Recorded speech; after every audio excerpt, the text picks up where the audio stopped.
வணக்கம், வந்தனம், சுஷ்வாகத்தம். I am Ramkumar, founder of PVP investment services.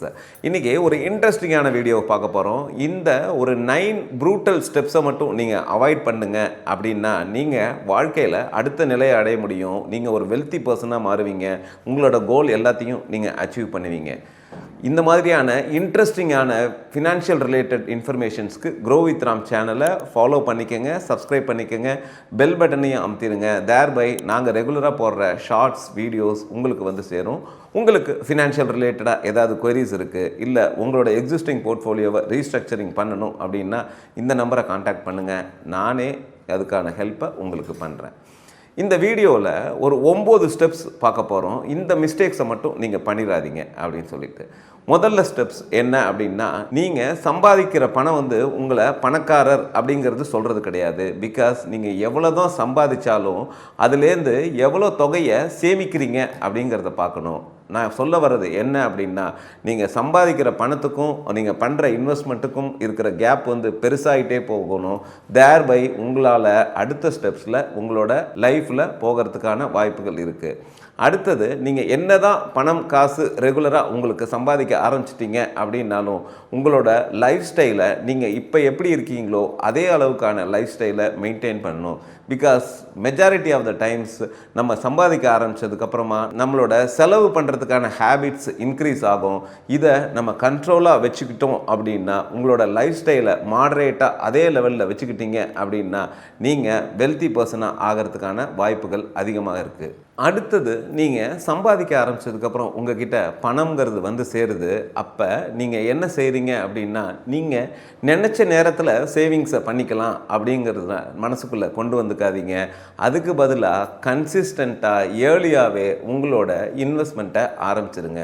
இந்த கன்சிஸ்டன்ட் இன்வெஸ்ட்மெண்ட் ஹேபிட்ஸ் உங்களுக்கு ஒரு ஹேபிச்சுவலாக மாறும். தேர்பை உங்களோட வெல்த்தை கண்கூடாக நீங்கள் உங்கள் சம்பாதிக்கிற காலத்திலேயே பார்க்க ஆரம்பிப்பீங்க. அடுத்தது, நெவர் எவர் டிபெண்ட் ஆன சிங்கிள் இன்கம். இப்போ நீங்கள் வேலை பார்த்துக்கிட்டு இருக்கீங்க அப்படின்னா அந்த சிங்கிள் இன்கம் தான் உங்களுக்கு சோர்ஸ் அப்படிங்கிறத முடிவு பண்ணிவிட்டு அதையே நினச்சிக்கிட்டு இருக்காதீங்க.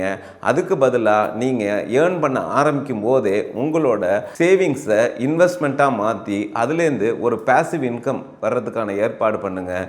இல்லை அப்படின்னா அடிஷ்னலாக ஒரு ஸ்மார்ட்டாக யோசித்து ஏதாவது அடிஷ்னல் இன்கம் வர மாதிரி ஒரு பிஸ்னஸ் பிளானை உருவாக்கிக்கங்க.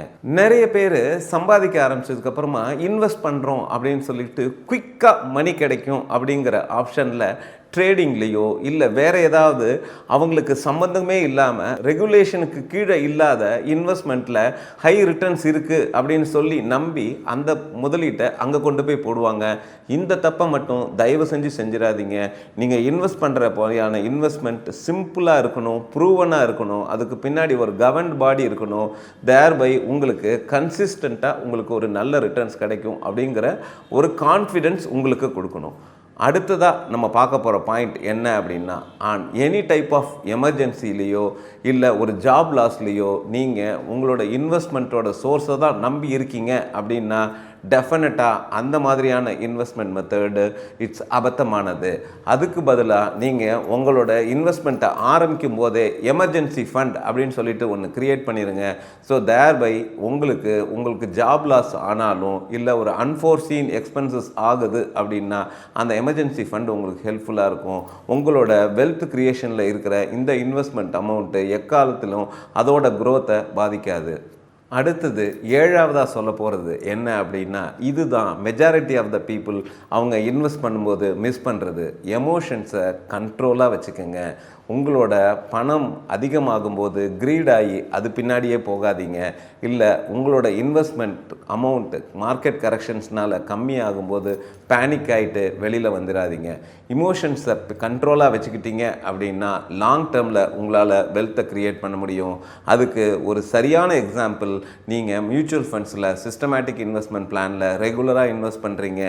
லாங் டேர்மில் என்ன தான் மார்க்கெட் வாலட்டாலிட்டியில் உங்களோட ஃபண்டு கீழே வந்தாலும் பின்னாடி பவுன்ஸ் பேக் ஆகி இந்தியா க்ரோத் ஸ்டோரியில் உங்களுக்கு நம்பிக்கை இருக்குது அப்படின்னா உங்களோட ஃபண்ட் வேல்யூ அதிகமாக இருக்குது. இதே தான் கடந்த 30 வருஷத்தில் சென்செக்ஸ் ப்ரூவ் பண்ணியிருக்கு. 100 பாயிண்டில் ஆரம்பித்த சென்செக்ஸ் இன்றைக்கி 80,000 பாயிண்டில் போயிட்டுருக்கு. இன்னும் ஃபியூ இயர்ஸில் அனலிஸ்ட் ஆர் ப்ரெடிக்டிங் இதே சென்செக்ஸ் 1 lakh வேல்யூவை டச் பண்ணணுன்னு. அடுத்ததாக 8ஆவதா நான் சொல்கிறது என்ன அப்படின்னா, உங்கள் சரௌண்டிங்ஸ் உங்களை நீங்கள் எப்படிப்பட்டவர் அப்படிங்கிறத டிட்டர்மைன் பண்ணணும். நீங்கள் ஒரு நெகட்டிவ் மைண்ட் செட் இருக்கிற பீப்புள், இல்லை ஹை ரிஸ்க் ஹை ரிட்டர்ன்ஸில் எதிர்பார்த்துக்கிட்டு க்ரீடியாக இருக்கிற பீப்புளோட உங்களோட சகவாசத்தை நீங்கள் வச்சுக்கிட்டீங்க அப்படின்னா அந்த ஹேபிட் உங்களுக்கு தான் வரும். Because savings habits, financial habits is contagious. நீங்கள் எத்தனைப்பட்ட மனிதர்களோட பிஹேவ் பண்ணுறீங்களோ, பணத்தை சேவ் பண்ணி அதை இன்வெஸ்ட் பண்ணுற மக்களோட நீங்கள் பிஹேவ் பண்ணீங்க, அவங்களோட சரௌண்டிங்ஸில் இருந்தீங்க அப்படின்னா உங்களுக்கும் அந்த ஃபினான்ஷியல் ஹேபிட்ஸ் தொற்றிக்கொள்ளும். தேர்பை நீங்களும் உங்களோட வாழ்க்கையில் அடுத்த நிலையை அடைய முடியும். கடைசியாக நான் சொல்கிறது 9ஆவது பாயிண்ட்டு, இதுதான் ரொம்ப ரொம்ப முக்கியம். எந்த இன்வெஸ்ட்மெண்ட்டாக இருந்தாலும் அதுக்கான டைமை கொடுங்க. Because time is the only factor which will help you to grow your investment. சாதாரணமாக ஈக்விட்டி மியூச்சுவல் ஃபண்ட்ஸ்னால் குறைஞ்சபட்சம் ஒரு 10 வருஷத்தை கொடுங்க. இல்லை நான் ஒரு டெப்ட் மியூச்சுவல் ஃபண்ட்ஸில் இன்வெஸ்ட் பண்ணுறேன் அப்படின்னா 1 வருஷத்துக்கு 2 வருஷத்துக்கு இன்வெஸ்ட் பண்ணுங்கள். இல்லை எனக்கு ஒரு 3 வருஷத்துக்கு அப்புறமா எனக்கு பணம் தேவைப்படும், 5 வருஷத்துக்கு அப்புறமா தேவைப்படும் அப்படின்னா ஹைப்ரிட் மியூச்சுவல் ஃபண்ட்ஸில் இன்வெஸ்ட் பண்ணுங்கள். உங்களுக்கு எந்த கேட்டகரி சூட் ஆகும் அப்படிங்கிறத உங்களோட ஃபினான்ஷியல் அட்வைசரோட உட்காந்து அனலைஸ் பண்ணி உங்களோட ரிஸ்க் ப்ரொஃபைலை ஐடென்டிஃபை பண்ணி அது மூலமாக இன்வெஸ்ட் பண்ணுங்கள். ரெகுலராக உங்களோட ஃபினான்ஷியல் போர்ட்ஃபோலியோவை உங்களோட ஃபினான்ஷியல் அட்வைசரோட உட்காந்து ரீபேலன்சிங் பண்ணுங்கள். ஹோப் இந்த வீடியோ உங்களுக்கு ரொம்ப யூஸ்ஃபுல்லாக இருந்திருக்கும்னு நினைக்கிறேன். இந்த 9 மிஸ்டேக்ஸை நீங்கள் அவாய்ட் பண்ணி நான் சொன்ன ஐடியாவை ஃபாலோ பண்ணீங்க அப்படின்னா நீங்கள் ஒரு வெல்த்தி பர்சனாக மாறலாம். நீங்களும் வெல்த்தி பர்சனாக ஆகணும் அப்படின்னா, இந்த டீட்டெயில்ஸ் உங்களுக்கு வேணும் அப்படின்னா வெல்த் அப்படின்னு சொல்லிட்டு டெக்ஸ்ட் பாக்ஸில் கமெண்ட் பண்ணுங்கள். நானே உங்களை ரீச் அவுட் பண்ணி அதுக்கான ஆன்சர்ஸை சொல்கிறேன். தேங்க்யூ.